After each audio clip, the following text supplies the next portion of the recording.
All right, what's up? What's good, G? We're here with Jake Giller. Giller. Jake Giller? It's all good. Hey, people do it all the time. We did a last name thing on the last one, too. Jacob. I'm Willis. Jake Giller. Jake Giller. Okay. And your last name is different, but you don't Yes, go sir. by that on stage? My last name is Olmsted. I'm not Okay. gonna say how to spell it because I don't want crazy people to look me up one day. You know what I'm saying? But Olmsted, that's like, Right on. you feel me? Yeah. And so how long you been performing for? You're a hip hop artist. Yeah, I've been performing, I want to say, for 3 years now. I've been doing music for almost 5, but yeah, I've been performing now for 3 years. Okay. Yep. Right on. And you start around here, or you? I started in Inver Grove Heights. It's a little suburb out of St. Paul, Minnesota, right near on. like West St. Paul, South St. Paul area. Started when I was a senior in high school. Then I moved to Mankato, I want to say a year after I started like really taking music like serious in a sense. Mm-hmm. Moved out to Mankato, and Mankato is really where it initially like really started to take off for me. The cities I was just like, the kids in my high school, the kids I graduated with knew me as like the rapper that just got out of high school. He's doing music. You were like spitting in the cafeteria and stuff? You know, I did maybe one or two lunchroom raps. I'd say wasn't as good That's as it is not where now, you made your pop off. That's where I turned into a pop star, I want to say. You know what I'm saying? But yeah, I did maybe one or two of those little lunchroom raps. But in the hallways too, you know what I'm saying? Around the lockers, you'd have a group of like 6 dudes just freestyling some nonsense. Yeah. But yeah, that's where I started.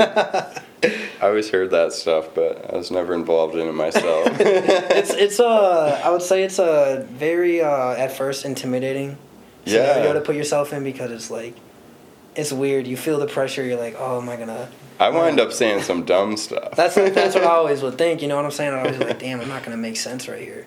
What am I gonna say? Am I gonna make a fool of myself? And then I did a few times. You know what I'm saying? I definitely made a fool of myself a few times. Yeah. Yes, sir. Right on. Well, what kind of shows are you doing these days?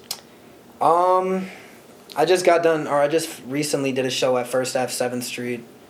Honestly, probably one of my favorite awesome. venues. Yeah, it's Who's that with? That was with Minneapolis Drew, Austin Willette. We had the Mirage there, and then I had my boy Shannon Brooks and Jaden also hop on the stage with their friend Micah. Shannon goes by Lil Fu, Jaden goes by Jiggy, and I forgot what Micah goes by. But yeah, I had them rock the stage with me. Pretty cool turnout. It was probably, I want to say, about 70 people came out to watch my sets. It was pretty cool. It was pretty fun. Yeah. Fun to be on that stage too. It's always fun, bro. It's really cool for when I go on that venue, because I just always think about the legends that touched the stage before I did. Yeah. You had Prince perform there, G-Eazy, you had Nerdy and local legend atmosphere. It's a really cool atmosphere just to go there and see. You go backstage, you see all the stickers of the artists that performed there previously. Probably. Yeah. Play there. And you go backstage and you just see all the history within the culture that was there before you. And it's a really humbling experience. Yeah. To just go there and be like, damn, like they were here before me. Yeah. Here I am stepping on the same stage these guys stepped on and performed on in front of their fans before they propelled into the artists they were at the time. Kind of shows you what's possible too. Yeah, bro, it's super cool. It's like I said, it's really humbling. Yeah. I feel like everyone who is like a Minnesota artist kind of aspires to that stage a little bit. Exactly. Like you just see it and you aspire to it, and then once you get on it, it's like you don't realize it until after. So like every time after I perform there, because I'll just go there like, okay, yeah, I'm doing it. I've performed there twice. Every time I've gone there, I'm like, okay, yeah, 7th Street. I like tell all my friends like, this is so and so performed there, like I just said, but it never sets in until after. Like I get done with my set, I go backstage, and I always chill by myself for a sec, drink some water, and I'm just like, damn, that just happened. Yeah. Yeah. That's cool. Oh yeah. And so your crew right now, are you doing stuff with Minneapolis Drew a lot and like Minneapolis Drew? Shout out to my boy Minneapolis Drew. That's one of my brothers. He's cool. Yeah, he's a very, very cool and very. We should get him on the show. Yes, sir. You guys should. He's one of the most one of the hardest working artists I know, and he's one of the most genuine people I've met within the music in Minnesota as a whole.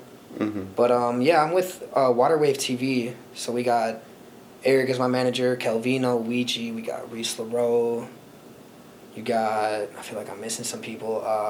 Trace and Green. You got. There's like 3 or 4 other artists I just can't name off the top of my head right now. I don't know why, but yeah, we got Waterwave TV, and that's my family, man. Trey Jones. Can you tell us a little bit about what they do? Is that like a production company or? Waterwave TV, it's a production company, but at the same time, it's just like a collective, and just, it's a way. Our mission within Waterwave TV is to just bring Minnesota together. Mm-hmm. So you know how like LA has No Jumper, you got Adam 22. The way Adam 22 came up was with Lil Pump and Smoke Perp. And then that just propelled up. And nowadays, every big hip-hop artist that comes up within the U.S. is going through No Jumper, Adam 22, to get up on his podcast. But the podcast is only a small part of it. Waterwave TV is trying to do the podcast consecutively. We're doing interviews with artists that Eric's discovering every week within Minnesota. Minnesota has so many local artists that I'm blown away by the fact. That's wild. There's thousands. Mm-hmm. We're doing shows. We've set up 3 shows now. Waterwave showcases is what we call them. We just did one at Skyway actually earlier this year. I think it was, or last year, tweaking. We did one last year at the Skyway, and they helped set up the summer season show we did last year.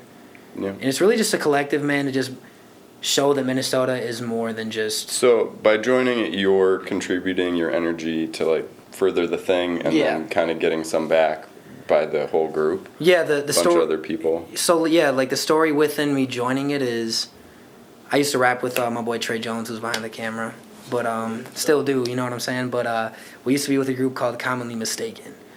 It was a group of, it was me, Trey Jones, Zach Rivera, TJ Dunleavy, Danny Contorado. We got Blackmore, Codes, and Neek, and Joey Barboza. That is kind of what Waterwave turned into, but Commonly Mistaken I look at as a lesson learned in the best way possible. We had the vision, we had the plans to have it excel up like steps on the stairs, you know what I'm saying? But it kind of never worked out. It fell through. Still love for everybody that was within Commonly Mistaken. But yeah, the plan with Waterwave, like when I joined them, is I was a free agent at the time. I didn't have a manager. Commonly Mistaken wasn't working. Eric came to me and Trey with a plan. Yo, I want to manage you guys. I love what you're doing. I just started a brand called Waterwave TV. And Eric started it while he was at River Falls. And at the time, I had Eric wanted to manage me. I had a friend of mine. I'm not going to say his name because I don't associate myself with him anymore. And I had another friend of mine. I don't want to throw him under the dirt, so I'm not going to say his name. I had 3 guys trying to manage me at once. Mm-hmm. Eric came to me with a plan. And within that journey of me just like being a solo artist again, just doing what Trey and I had to do, it felt good with Eric saying he wanted to manage me in a sense. So I was talking to Trey. I was like, bro, like I really want to. I think I want to have Eric manage me, and I think you should too. Yeah. Trey's still a solo artist, but I still love. That's my brother till I die. So I respect what he chooses to do. But I chose to go with Waterwave, and then I moved back to the cities after some shit went down in my own life in Mankato, and that's when I really established myself with Waterwave. And I never was, when I signed with Waterwave, I never was like, oh, I'm the artist on Waterwave. I never was telling myself like I'm the #1 guy. I'm the guy everybody wants to see. I was more so like, dude, I want to contribute my talents, what I do, how I push myself to this brand, because it's bigger than just Jake Giller. It's bigger than Jake and Trey. It's bigger than Jake and Lil Fu. It's the saying, you can go far alone, but you'll go farther together. Or no, if you want to go fast, go alone. If you want to go for a while, go together. That resonates with me very, very well. And yeah, I just, you know what I'm saying? And I thrive and I work the best when I'm working off other people's energy. So if you're busting your butt, that's going to push me to go even harder. Kelvino, making a song every day, that's going to make me want to make 2 songs every day. Is that what he's doing? Yeah. Nice. Like him making a song every day is going to make me want to make 2 songs every day, because it pushes me to be, in a sense, the best man, because I want to work harder than everybody around me, but at the same time, it's for the better. Well, it's good competition. Yeah, so like, he does 1 song a day, I do 2, that's going to make him want to do 3. You know what I'm saying? It's like, it feeds off each other so well, and it's so natural that I love to be a part of it. So, I was going to say, what's the near field goals? Like, what's coming up on the calendar? So goals or what's coming up? 2020. 2020? Yeah. So my goals for 2020 is I want to be on the Soundset lineup. That's something I'm pushing for, and that's something I'm working incredibly hard for. My next goal for 2020 is by the end of this year, I want to reach 1 million plays on Spotify, on whatever song it will be. Mm-hmm. Because I have a friend of mine, his name is Student One. I graduated high school from him. 2 years in a row, he's reached 2.5 million streams on Spotify a year. That's awesome. And that's just something that I look at where I'm like, damn, I want to be that. I want that. I'm hungry for that. I'm itching for that feeling, like what it's like. Mm-hmm. I only know what 100,000 plays feel like. That's I don't know what times 10 of that is. I don't know what it feels like to be able to tell my mom I got 1 million plays on a song. Yeah. And that's something I fiend for. It's like a drug to me, and I'm addicted to that feeling of just always excelling and getting more. Yeah. Well, you've had a couple of songs get a little bit of like regional traction. Mm-hmm. Well, it was Young Ones Living or whatever. Yes, kind of popped it off first. That song I will forever be grateful for. Shout out to my brother Trey Jones, Trayvon Lasell Jones. I love him. That song was the first real moment in my life where it was like, damn, this is bigger than just me being like a local city rapper. Mm-hmm. You know what I'm saying? Or artist. I don't even consider myself a rapper. I do, but at the end of the day, I'm an artist because I mix, I engineer, I've tried to produce, I'm getting there, and I rap and I sing. Mm-hmm. So when we dropped Young Ones Livin', I didn't expect it to be as big as like it grew within the state, you know what I'm saying? Mm-hmm. Out of nowhere, I get an email from a radio DJ, Chaz Kangas at 95.3 down in Minneapolis, like, yo, I'd love to spin this record. I'd love to premiere it. And I told Trey, I was like, bro, we're about to get our first radio play. Like, are you ready? I was ecstatic like a kid in a candy store. And I'll never forget, I still have videos on my phone where we had a listening party. We had like 20 to 30 friends come through to my house. We set my speaker monitors up in the living room. We were listening to the radio for about an hour. Mm-hmm. Out of nowhere, I was chilling there on my phone, and the DJ comes on. He's like, and here we go with another new release by an artist that goes by Jake and Trey. I really love this track. I hope you guys like it too. Young Ones Livin', and it kicked in. And when I show you the video, you'll be able to see like the excitement that was in my face, like my jaw dropped. I looked at Trey, I was like, the craziest feeling. Yeah. And it was really cool, and it's and that was crazy. That song ended up getting the #1 local song in Minnesota of 2018. And the crazy part is, awesome. We got aired on the radio in October of that year, so we were only getting aired for October, November, December. Actually, I forgot September. Did I say October, November? Yeah, never mind. Yeah, I got it right. That's when I got to know you. Yep. Was then in the Fetty Wap show that. Yep. Shout out to Fetty for not showing up. That was goofy. That was crazy. That was a cool experience though, man. I will never forget the feeling I felt. It was just cool for me because I was just a new artist. I've never performed in front of 3,500 people. Mm-hmm. So like I'm on the side of the stage. And it was amazing for me to run up the stairs to the stage when like I hear my beat from my song go on. I grabbed that mic and I was out there, energy. I can't even nothing has matched. Well, there's more than 2 stairs to go up. You know what I'm saying? There's like 6 if I can remember right. Yeah. It was crazy, bro. Was cool. But yeah, man, that was. I have yet to experience a moment in my life that has matched the feeling and excitement I've gotten out of just running up the stairs onto the stage.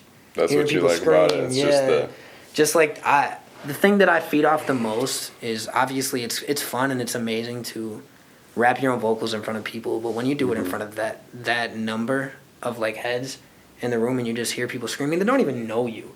They just know you're from Mankato, and you hear the excitement in them screaming like that.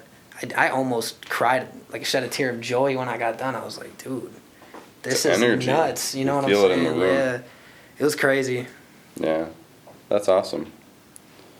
You said a little bit earlier that you do like mixing, recording, and stuff like that. Yes, What's sir. your creative process like? So I'll start at the beginning of like where it all started is, I want to say 3.5 years ago, I was recording at St. Thomas, the University of St. Thomas. One of my friends, Neek, he was going to school there. Mm-hmm. So they had a studio there that we would all go record at. And there was a moment in my time where like this is where I would start to doubt myself musically because I wasn't the artist I turned into at the time. Turn the camera back on.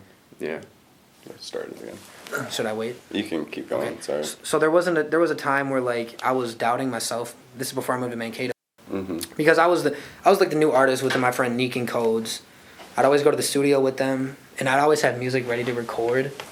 But like they were so focused on like doing what they had to, excuse me, just burped like on an interview. That's crazy. But they'd always do their music, and like I would just sit back there. I was cool with it because I'm gonna support my friends no matter what. Yeah. There was a time in my life where like I got hungry and I was like, I'm not trying to wait for anybody no more. I'm not like they're not gonna make this happen. I gotta make this happen.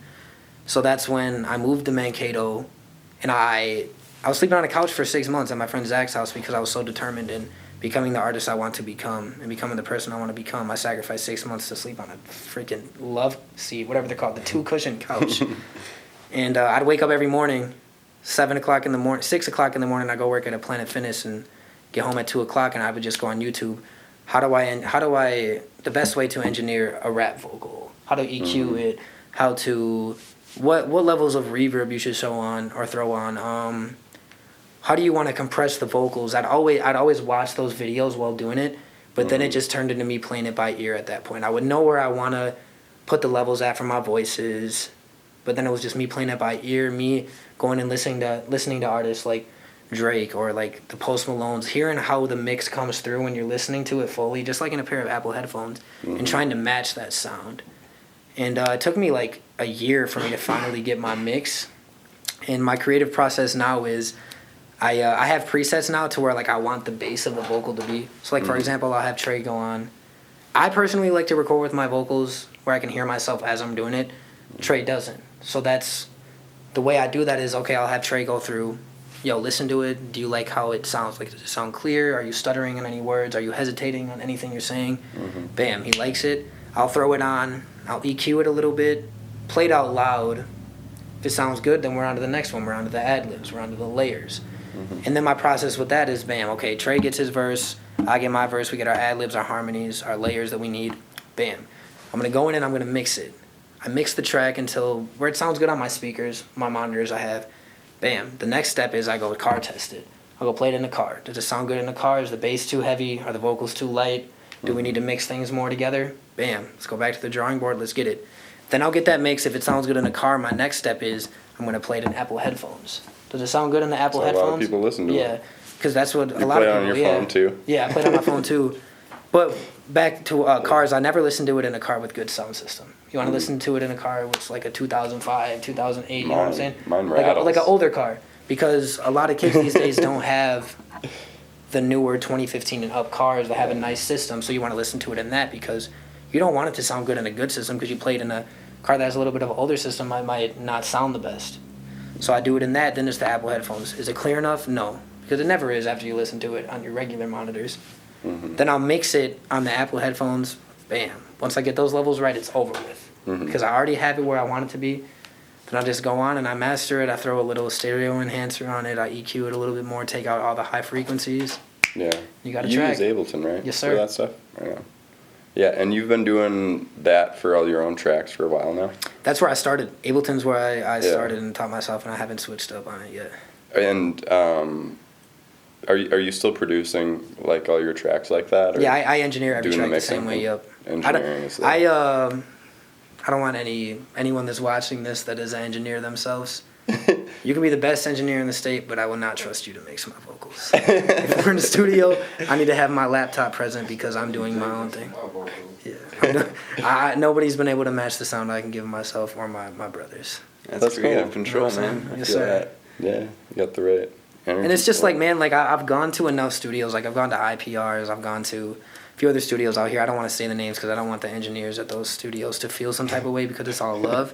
But it's like I've gone through sessions and it's like I'll go through it and it's like I'm not satisfied and it's like nah. Yeah. And I'll just go home, re-record the track, and I'm good. Well, you got anything in the works now? In the works, yes. Did you just put something out? Yeah, me and KJ Thomas just dropped our collab project, Love Language. All platforms this Friday. I dropped it early on SoundCloud because Love Language. Yeah, it's a vibe. It's a vibe. Check it out. Streaming. You have to, definitely. It's all a vibe. It's all produced. It's all organic too. Original sounds. I didn't go on YouTube to find any beats. I had my producer Benny Beats and Colin Makes Beats produce the whole track or the whole track list. And yeah, KJ Thomas did his thing. This was me and KJ equally can say we pushed each other to be better artists on it. like KJ pushed me to sing better and find the notes that my voice is in the range of singing, and I helped KJ with some of his writing and just helped him become a better lyricist within what he's trying to say. Mm-hmm. So we really grew from it, and it was a cool experience. And then what I'm working on now is I got a few tracks with my brother Trey Jones that I'm working on, some tracks with my boy Lil Fu that we're working on, and my biggest thing that I want to do this year is I want to just have more visuals out, and I just want to be more interactive with the people that are listening to my music. Like it's been a crazy experience for me so far, like with just this year alone, because I was at work, I want to say like 3 weekends ago, working at like 1 a.m. doing valet. Mm. Somebody tapped me on my shoulder. I have a hood on. I don't look like the way I present myself when I'm on the internet for my music. Somebody tapped me on my shoulder and was like, "Are you Jake Giller? Like, can I shake your hand? I love your music." I looked at my coworker and I was like, "Did you just see that?" Like, I was excited. And then last weekend, or 2 weekends ago now, I was in Mankato and I was at Rounders first. Some random dude taps me in the middle of everybody. I thought he wanted to start something with me. I was like, "Wait, what's going on?" Because he pointed at me and started walking towards me and he's like, "You're Jake Giller. I love your music, bro. Keep doing what you're doing." And then the same night I go to South Street and some random girl, this was even more awkward. I was chilling with my friend. Some random girl comes up to me and she points at me and she's like, "Jake?" And like I'm looking at my friend, I'm like, I know. I'm trying so hard at this point to like try and remember who she is because I don't know who she is. Yeah. And she says, "Jake?" again, and I'm like, now at this point I'm getting shook. I'm like, is she about to say something reckless to me? I don't know. And then she's like, "Jake Giller, I love your music." And at that point I was like, whoa. This is crazy. Like people are just starting to recognize me from it. It's really a humbling feeling. But I mean, at the end of the day, with that being said, I give all grace to God and I give all grace to my brother Quentin Casey because I mean, that's the reason it's all happening. For real. Well, looking forward to those upcoming projects. Yes, sir. I'm excited, bro. I'm excited for you to hear them. You got any release dates on the I don't horizon, I don't have any release dates, but I can promise anyone that's listening to this right now that the music I drop from here on out is gonna be the best music I've done. I did a lot on Love Language. It was a lot of singing. It was a lot of R&B vibes, but I'm coming for the rap throne. All right. And it's in my own brain. It's embedded in me. I don't think anybody can out rap me when it comes to really going on a beat. Right on. Where can they catch it? Jake Giller Music on Spotify, on Apple Music, Tidal, Google Play, Pandora, Facebook, Twitter, even MySpace. I might fuck around and make a Jake Giller MySpace. Is that live still? Yeah, it might be. I guess like I'll find out MySpace today on when I go on there. It's mostly for music. I think that's like Yeah. the only people who use it anymore is bands. Well, check them out on MySpace. Yeah. Check me out, man. Or the other places too. But something else I really want to get into within the future. It's probably not going to be this year, but if things start panning out the way that they are in my vision, I would love to. Obviously, when the funds are there, I'd love to set up. This is just something in my 5-10 year goals. I would love to set up not necessarily a school, but a place that kids can go to that are really into music and just want to learn about it. Not even just the engineering part, the writing part. I just want to go for them to just learn about it in general. You know about the makerspace in town here? No, sir. It's they've got a community-based workshop where they've got a bunch of tools and woodworking stuff, and they've got lathes and welding stations, and basically you just can go in there and learn stuff, and you just kind of pay a fee, daily fee or monthly fee, and you get to use all the tools, and there's people like that. I kind of envision something like that, but with music, where you've got a studio and all the synths and that'd be amazing. Just kind of engineers who can help you learn. I would love that. Something like that would be amazing. Like a room for if you want a writing room. Me personally, I like to write when I'm I got two moods. Either I'm loving to write when I got 10 people in the room, or I need to be by myself. Majority of the time it's when we got 10 people in the studio, maybe more. We're just lit, but I'm just typing on my iPhone, bouncing around. Weird thing about me too is there's times where I need to record with one shoe on. One shoe. One shoe. How'd you find that out? I just tried it one day and I was like, okay, well this is kind of a little habit I just developed. But it's I don't know, man. Music's crazy. Some people do the weirdest things when it comes to writing music or recording it. That's just the weird thing about me, I guess. Got to get your mood right. Oh yeah, for sure. The one shoe mood. One shoe mood, man. And it's with my music too. I'm very open with my emotions. So I'm not scared to put how I'm feeling on a track. I write about anything. I write a lot about relationships, fallouts. I write a lot about my own life. And, like, I don't know if you guys are fans of Trippie Redd. Something that he said in, like, his most recent album that really stuck with me is, I don't write music, I write life. And I was like, damn, that's how I be feeling.